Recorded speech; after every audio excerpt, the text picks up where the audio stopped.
Hello, welcome to the Sunjay the Krips show. Today I'm with my good friend. Can you introduce yourself? Okay. Hi everyone, my name is Amra. I'm here with Sunjay. I'm excited to talk to you all.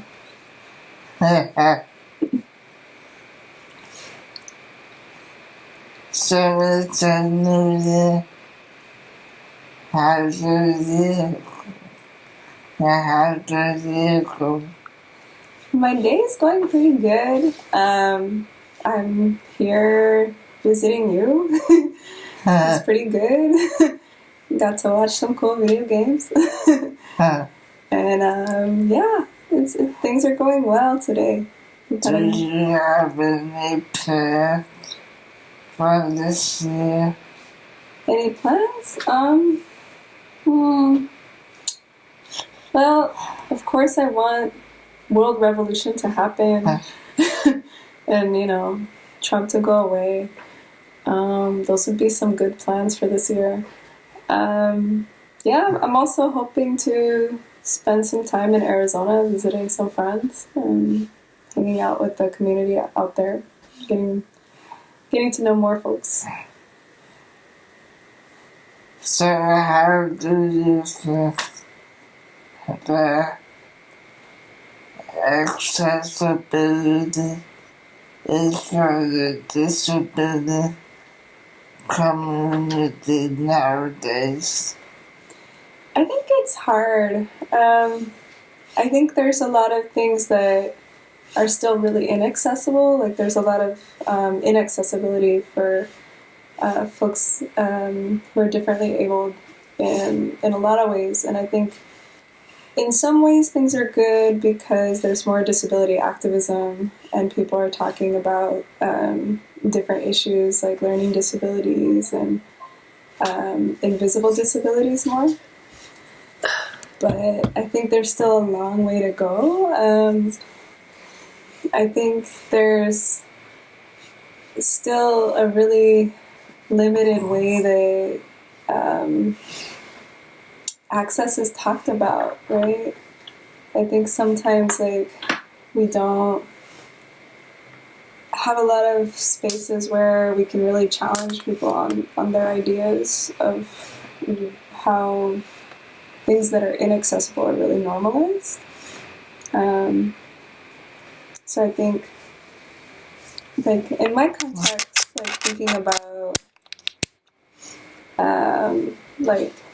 the context of, teaching, there's a lot of hostility still towards students with disabilities, I think, from schools and from teachers who don't know how to change assignments to make them more accessible, or don't know how to teach in a more accessible way or include people with different learning styles. I think, too, in terms of activism, there's, a lot of ways that ableism is really normalized, just in terms of where we meet, spaces not being accessible for people to get into, but also the way we do the work can be, privileging of people who have a lot of time and who have the ability to produce things really quickly, and that can marginalize other people who need more time or have different talents, So I think it's we need to start thinking about the special talents everyone has, and then affirming everybody instead of just denying people who can't do things in a particular way. Did you hear that Donald Trump hired someone? For the education? Oh God, she's terrible. I didn't follow exactly what she was gonna do. I did see a lot of my friends who are disability activists really upset about the changes that the woman wanted to make, Betsy DeVos, the new education secretary, that she wants to get rid of a lot of the protections for students with disabilities, and that she wants to get rid of a lot of the programs that pay for people's accommodations and for special education.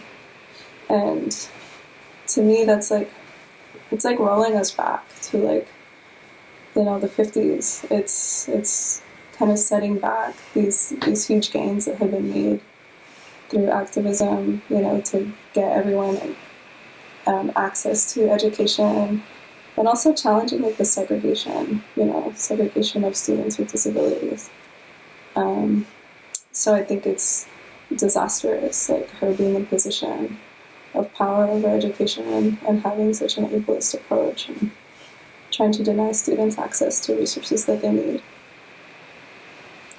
Do you think people with disabilities have more activism now because of all the technology? I feel like we hear about it more now.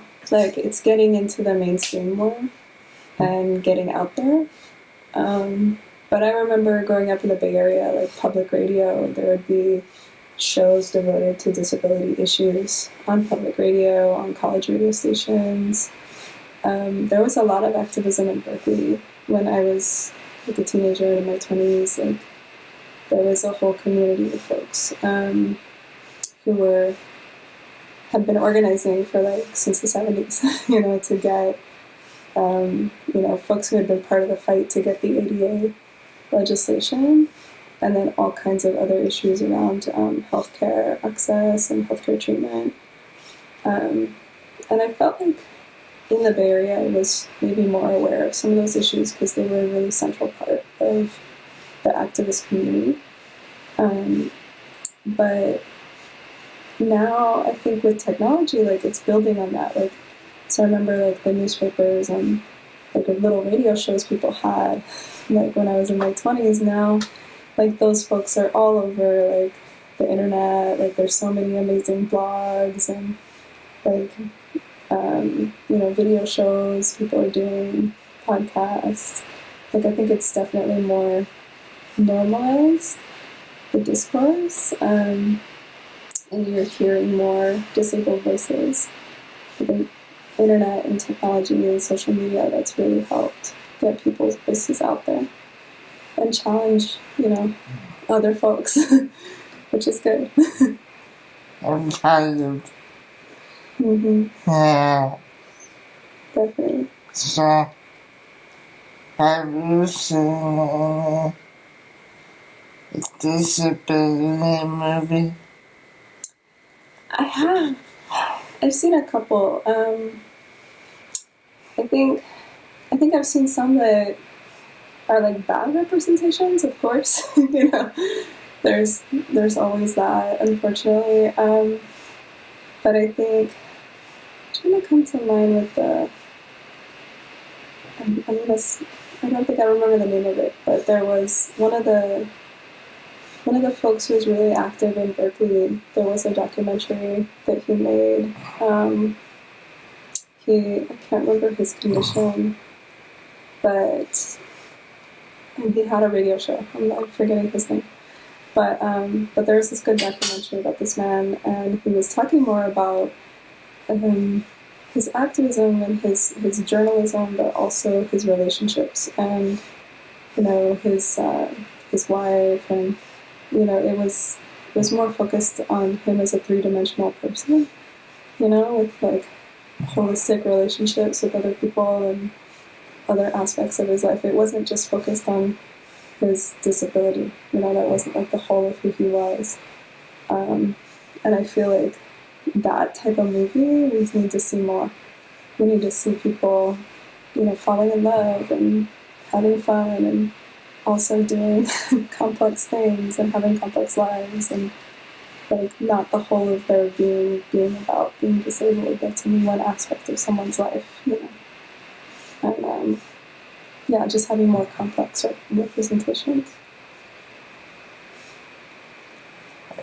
Do you have anything else you would like to add before we have to go? No. Thank you. Thank you for interviewing me. It's always good to talk to you and hear your perspective on these things. I learned so much. It was great having you.